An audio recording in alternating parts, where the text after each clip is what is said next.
The days of Qualcomm are numbered. We knew this based on their contractual obligations. Contractually, Qualcomm is only until 2028. So Apple is forced to either get a new modem or create their own. And guess what they did for the SE? They created their own. Hey, can I say something, Moose?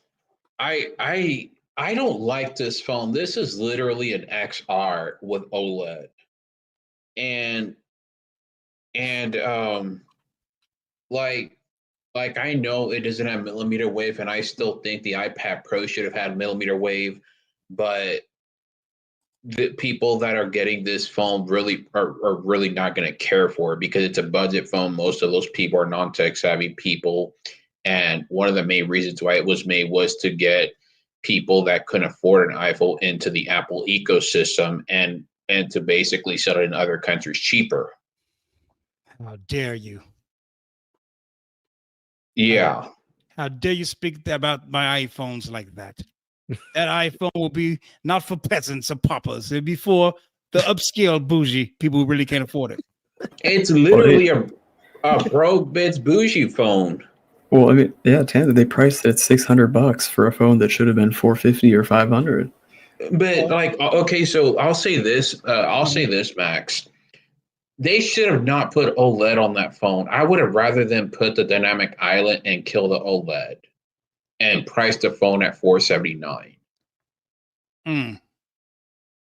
So the dynamic island is not going to be on there? No, it's literally a 13. Oh. Yeah. Oof. It's literally it's actually an XR. Which was a darn good phone. I had that phone back in the day. I mean, yeah, back in 2015, it was cool, bro. It was cool. It was all right. That battery lasted forever.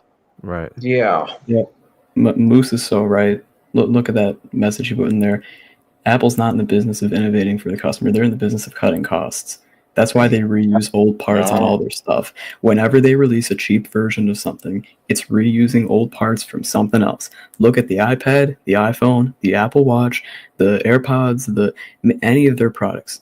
Look at the most expensive, nicest ones, and then look at the cheapest ones. You'll notice something about the cheapest ones. They look a lot like the older, nice ones. Because let's use the example of the iPhone 14. Before Apple released the iPhone 14, they bought a whole bunch of 6.1-inch OLED screens, 60 hertz with notches. They bought like a ton of them to get a huge bulk discount on them, knowing full well they wouldn't use them all in iPhone 14s. They would probably use some of them in some lower-end phone like this. Apple's probably got tons of parts that are all standardized across their devices because they know that eventually they'll use them in a cheaper version of something. It's okay. It's all in good marketing. And it's not a budget phone anymore. It's the iPhone Air. You know what I'm saying? It's literally a mid-ranger. Yeah. Yeah, there you go. They have a massive thread on Cell Mapper about this phone. And I'm just looking at the comments. Man, Max, if you can go onto the Reddit of Cell Mapper, this is a very intense conversation. Like, for example, the guy's like, I want to immediately compare it to the iPhone 16 models. One guy is saying that he's upgrading from an 11 Pro. To your point, Max, exactly the right clientele that they're targeting. That's a 5-year-old phone, though. Right. And then this other guy's saying, who cares about millimeter wave? I'm not in a suburb. I'm in the rural. I'm going to be getting this phone. You know? And Sneed is not a 5-year-old phone. It's an antique. You know, so you got to look at it in a different way. Respect it. Right. Yo, shout out to Green. Thanks for the super chat. X80 modem is goated. All right, I got that Reddit up. Yeah, I'm seeing the guy that's upgrading from the 11 Pro. So actually, let's zoom in even more here. Yeah, 11 Pro. Yeah, I mean, I'm going to be buying one just to compare it to the 16s and do a video to see what that's like. That's fair. Yeah, figure out how much worse it actually is, because everyone's pretty confident that it's going to be worse. I'm gonna reserve my judgment until I try it. It's going to bring Intel flashbacks. All right, let me ask you guys this: would if you had, it's 600, right? Yeah. Okay, $600. I think you can get a 15 for that much. 15 Pro, which is 15 objectively Pro better in every way, objectively better phone than the one that's coming out. Yeah, absolutely. The cameras, especially. I mean, in every which way, right? Yeah.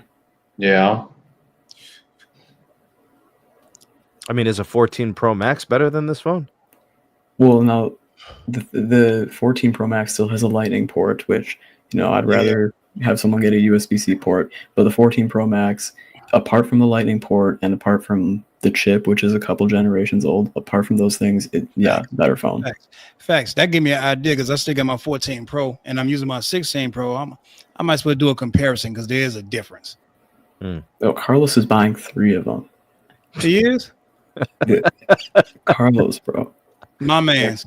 Like I thought I was crazy because yesterday, honestly, before this phone was announced, I thought maybe I'd get 2 because I didn't realize how expensive it was going to be. I'm just gonna get the one. Carlos, the only dude I know that bought a Samsung Galaxy S25 Ultra, called it trash, and now he just beats it up. Hey, I got one too, and it's like it's got a nicer design, but apart from that, Carlos is really disappointed with that. And by the way, the comment on that Reddit about Wi-Fi 7 is BS because I have a Wi-Fi 7, modem / router, and the iPhone literally still says 6E in the Wi-Fi setting. So it's BS. It's all marketing. So it doesn't have 6E. Well, you know what I'm saying? It's all in marketing. I mean, McDonald's will show you a hamburger that looks delicious on a commercial, but when you get to McDonald's, the hamburger never look like that, do it? You ain't lying, bro. Look like it came out of like a trash can. I swear. And Carlos, I will be in Vegas next month, Carlos. So when I be in Vegas, man, when I'm in Vegas, I'm gonna hit you up, Carlos. Let's get it. Yeah. What up, Austin? Nothing much. Talk to me, dog. Got the new iPhone. What it is? I'm impressed that they put their own modem in it. You're impressed? Yeah. I was not expecting them to. What? It's literally a recycled modem. Wait, hold on, Austin. They literally had a contract set to expire with Qualcomm. Oh, here's where I was on the a fellow podcast, the Community Tech podcast, and I kind of had my doubts before. Hear me out. I'm going to go on record on this one. All right. Apple is known to do things very long and drung out. And I was not expecting them to put their own modem in that phone. I was not expecting them to put a modem in a phone until 2030.